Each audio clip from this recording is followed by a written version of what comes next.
going to talk about the importance of properly identifying school bullying as child abuse. I'm going to jump right into the Wikipedia page on blame, which states that victims of manipulation and abuse frequently feel responsible for causing negative feelings in the manipulator or abuser towards them and the resultant anxiety in themselves. This self-blame also becomes a major feature of victim status.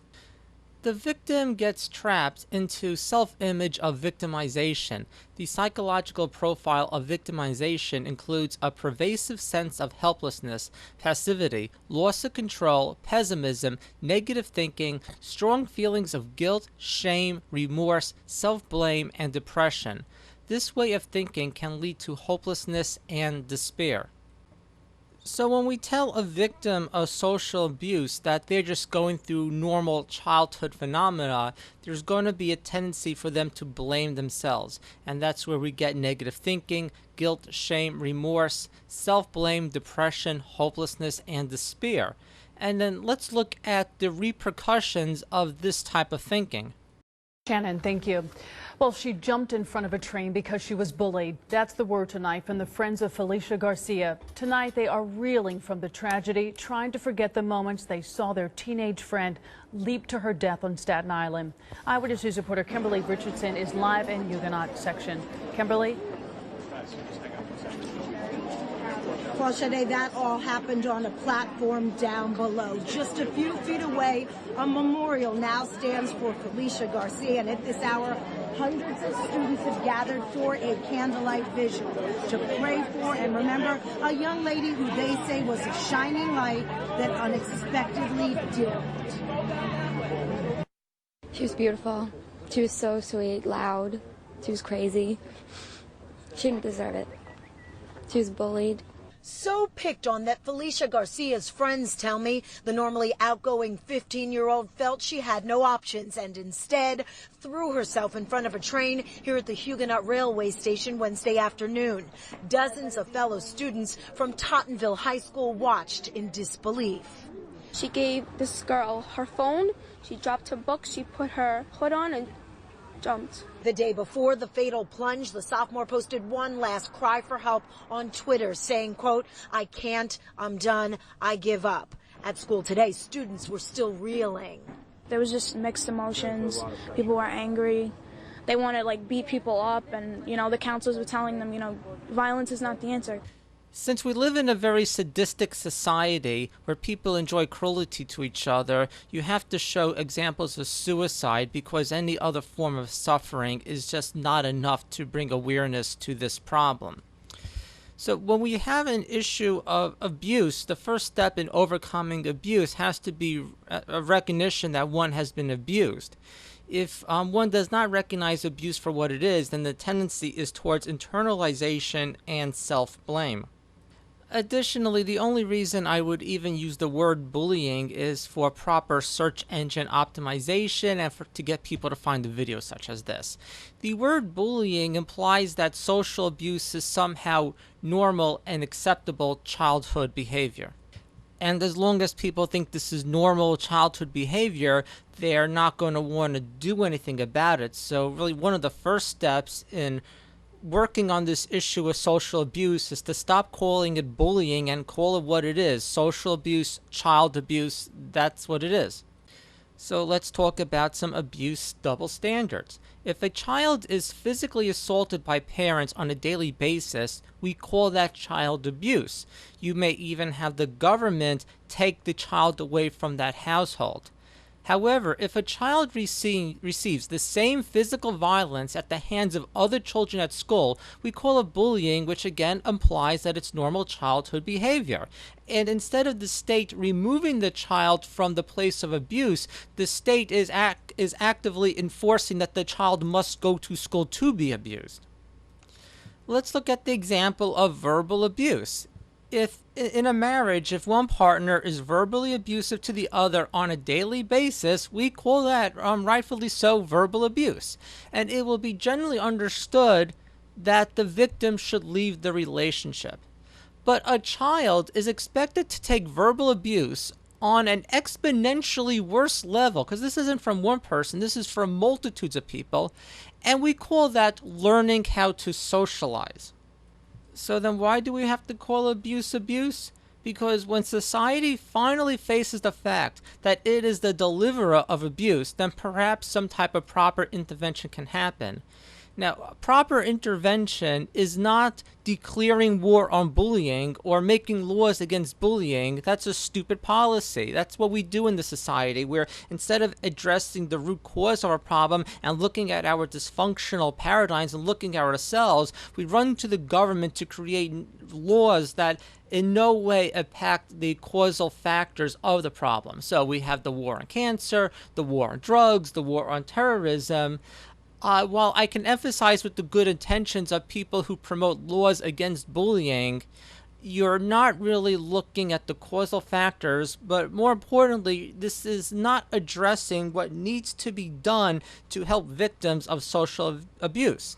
Bottom line is, we do not need to save broken paradigms such as the modern public education system.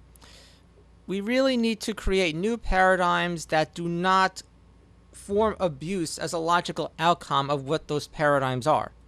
Also, abuse needs to be identified to help victims overcome the psychological damage that comes from abuse. So it's not about identifying abuse so that the victim can play some type of blame game as an excuse, but rather, if the victim cannot even identify that abuse has been taking place, it's impossible to take the necessary steps to overcome it. And of course, the things that will come with social abuse is going to be feelings of anxiety, fear, depression, self-blame, feeling of worthlessness, and suicidal ideation. So what happens when we call social abuse normal? Well, if a victim of social abuse cannot recognize it as abuse, then steps cannot be taken to move past the abuse. We're talking psychologically speaking.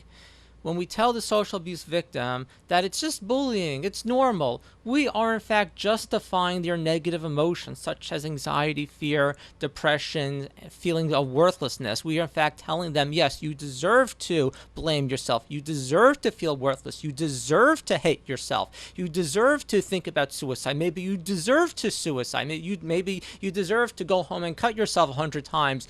We justify this by not calling it abuse. So in this way, social abuse is often defended by society, or it's defended by this culture of sending children to these bizarre conformity cult camps we call school. When we just call it bullying, we're really reinforcing this idea that victims should hate themselves. Again, children are expected to suffer through abuse in school that no one would ever expect someone else to suffer through in another situation.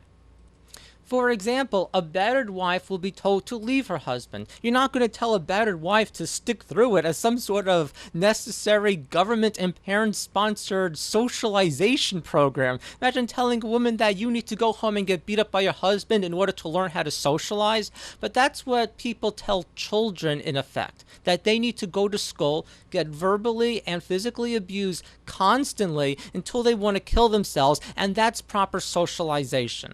Oh, and by the way, we're not supposed to accept that it's abuse. It's normal, it's bullying. It's just childhood games. Bunch of sick people out there really believe this stuff.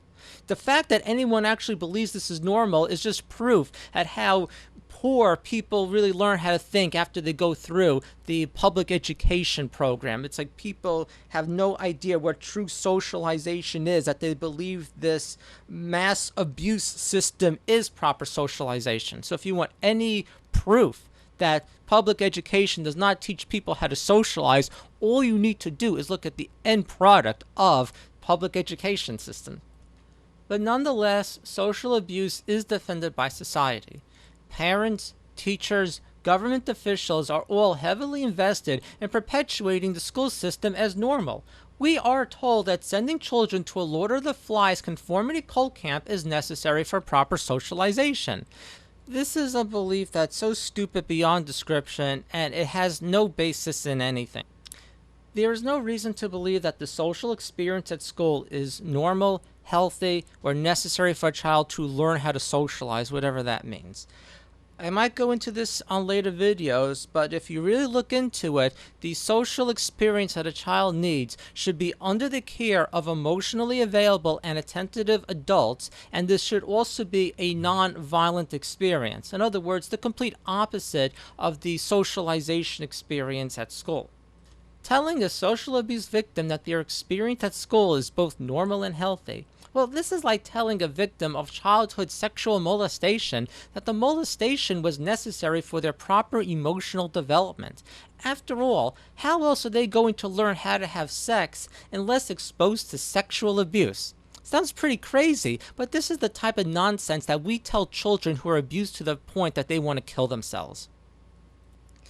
But when a child is socially abused at school, most adults will say, well, how else is the child going to learn how to socialize than exposing the child to social abuse? Of course, exposing a child to social abuse will not teach the child how to socialize. The only way to really teach a child how to socialize is to have the child model emotionally functional adults, which is something we do not do in this society, and that's why we have lots of people who do not know how to properly communicate with each other. Now, after the fact of social abuse, if the victim believes that they were in a normal, non-abusive environment, then they will blame themselves for it. So they will not be able to take the steps necessary to recover, psychologically speaking. So in summation, victims of social abuse will often have these feelings: negative thinking, guilt, shame, remorse, self-blame, depression, hopelessness, and despair. The first step in moving past this is to recognize it as abuse. This can be the first step in initializing the healing process, a first step that is often not taken because our culture does not recognize social abuse as abuse. Okay, that's it for this video. If anyone has any feedback, especially if they think I should continue with more videos on this, because I could probably put together hours and hours and hours of information about this topic, then please leave some feedback, because I'm thinking about doing more of this, but a lot of that actually depends upon what type of feedback I get. Okay, bye.